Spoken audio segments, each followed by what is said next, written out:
Hello bookworms and welcome back to my channel. Oh, that's warm. We're 15 days into January. I'm doing this a little bit late, but life has been... It has been...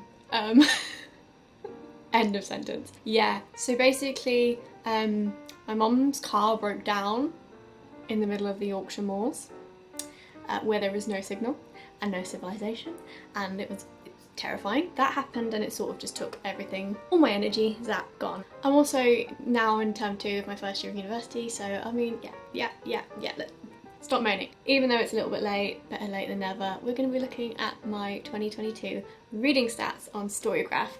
And Storygraph now have like a little wrap-up function like Goodreads have. It's getting closer and closer to the time where I can actually say goodbye to Goodreads because they're owned by Amazon. Let's do it. Let's look at my Storygraph stats. Your 2022 reading wrap-up. So I read 130 books across 47,517 pages. This is pretty cool. So this is like a mood map.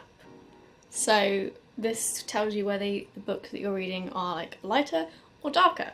Lighter books push the line up while darker books bring it down. So by the looks of it, I started quite dark, then throughout the summer read some nice lighter books, and then slowly descending back into darkness through winter. That is kind of funny, like my reading habits have seasonal depression. You felt all the feels, explored new worlds and went to dark places, and most of your stories developed at a steady pace.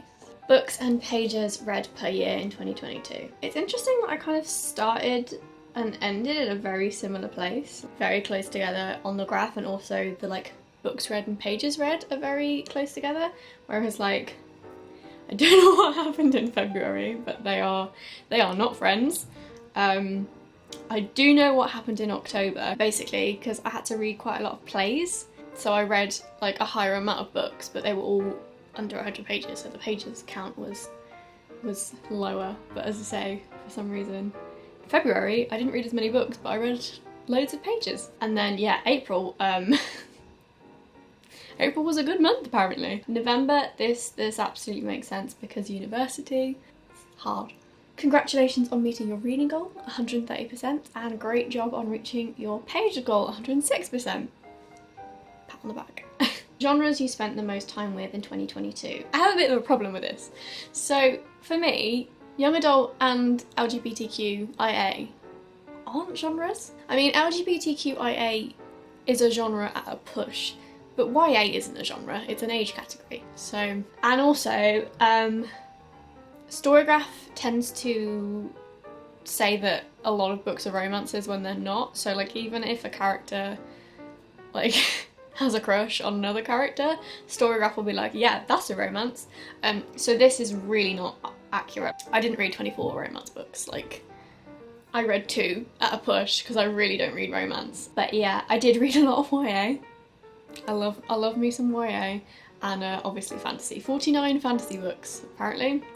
Longest book was Bleak House by Charles Dickens at 188 pages, and then the shortest was Nakabi Ninja at 47 pages. Nakabi Ninja is a play that I read for uni. Although this isn't my edition of Bleak House. I did read a Penguin's Classic edition of Bleak House, but it had a different cover and didn't have as many pages. I think it had 900 pages. So actually I think the longest book I read was Jonathan Strange and Mr. Norrell. That's 1,006 pages. The average length of the books you read were 365 pages. That's cool, it's like a page a year. A page a day, I mean. Not a page a year. And it took you around 10 days to finish each book.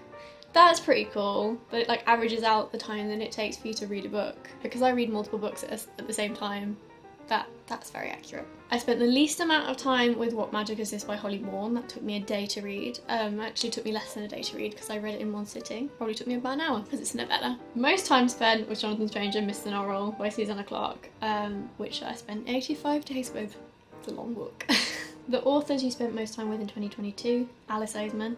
I reread everything that Alice Oseman has ever written, and I also read this winter for the first time, so that's everything. Like, I think they have only published 9 books. So Marissa Meyer, I read 8 books by Marissa Meyer and that was all for the first time. I really got into the Lunar Chronicles this year. And then Jacqueline Wilson, I read 5 of her books, 4 of which were rereads, because I loved Jacqueline Wilson when I was younger, and even though the topics of her books are very dark, they're my comfort reads. 2022's average rating was 3.92 stars. That's quite a nice average. I feel like that's because I kind of know my taste. I rate a lot of books 4 stars. These are all of my 5-star reads of 2022, and this does include rereads, so The Fellowship of the Ring, The Starless Sea, that's a reread. All of the Heartstoppers are rereads. Circe's a reread. I Was Born for This was a reread. I think that's all of the rereads. But yeah, the rest were just my 5-star reads. And my favourite read of the year was Juniper and Thorn by Ava Reid. But yeah, that is a decent collection of 5-star reads, if I do say so myself. If you can hear water, by the way, it's because I'm sat on a hot water bottle. Your 2022, it's really hard to say 2022. Your 2022 ratings. So yeah, like I said, I rate a lot of my books 4 stars, which I think says that I know my taste. But every now and again, we do get some low star ratings creeping in. And you know what? I actually enjoy, every now and again, reading a book and rating it 2 stars or 1 star.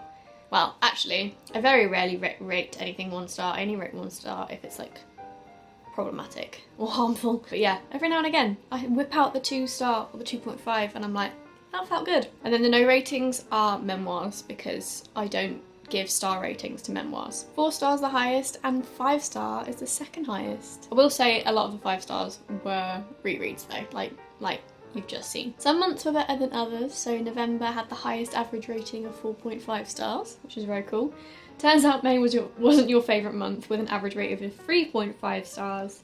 May's my birthday month, so I don't know what was going on there. And then April, most pages read at 6,014 pages. I'm Glad My Mum Died by Jeanette McCurdy was the highest rated book that I read, as in like other people rated it highly. Again, I didn't give it a star rating because it's a memoir, but I did think it's very good.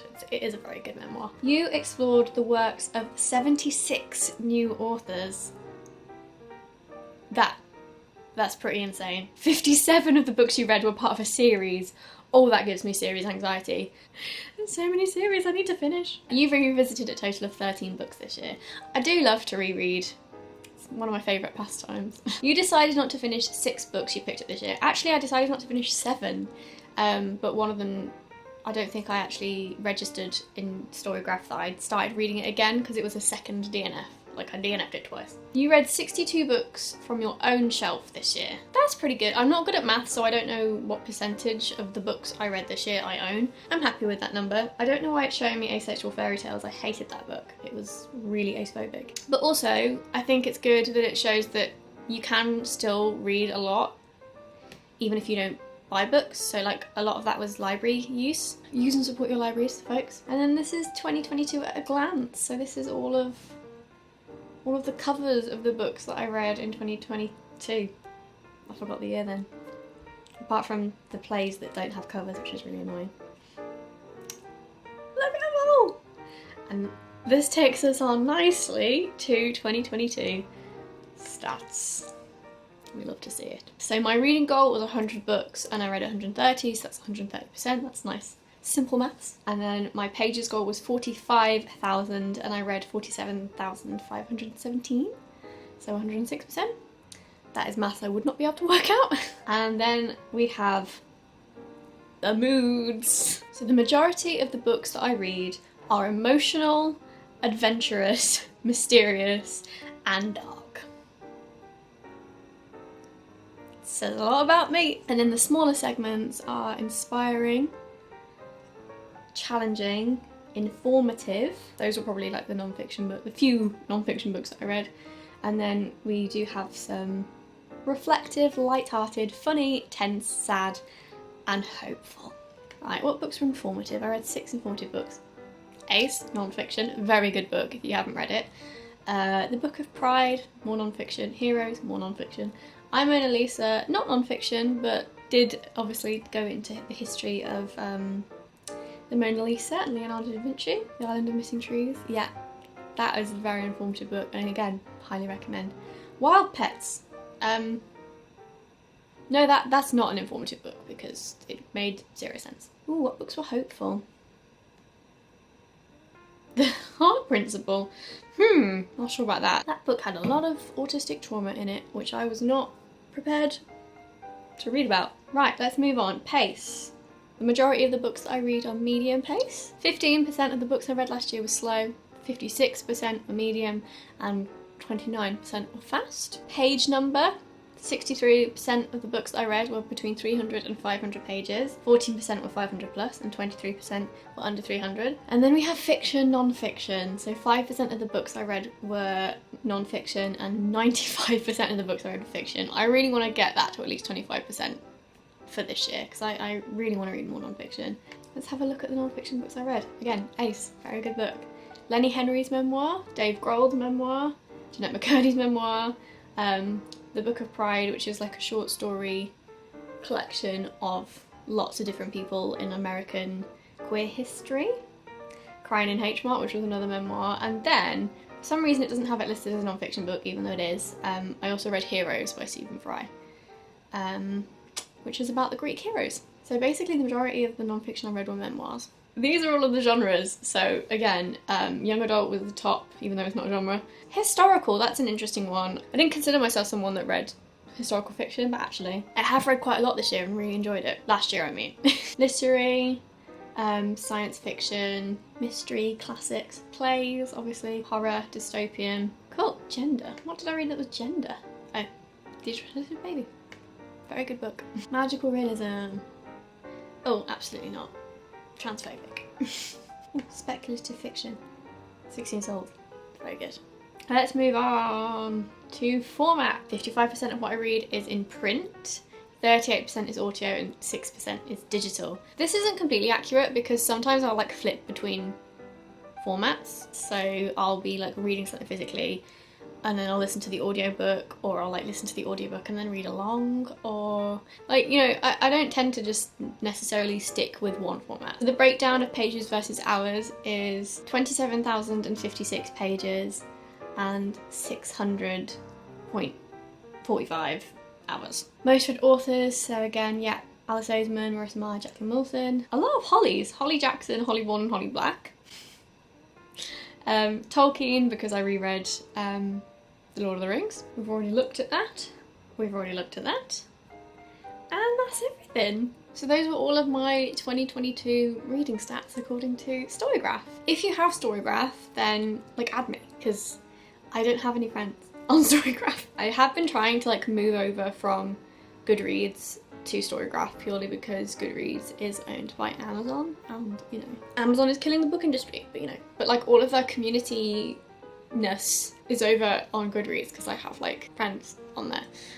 So if you do use Storygraph, add me. But yeah, that was really fun. I really love statistics. Like they make my heart happy, especially like visual statistics, like when you can see them in graphs and pie charts and all that kind of stuff. I am hoping to film my updated top 10 books because I had a look at the top 10 books that is like currently on my channel, and it's changed. It's definitely changed since I filmed that. So at some point I want to film that. When that will happen, I don't know, because my life in the next couple of weeks is very hectic, but I don't want to think about that.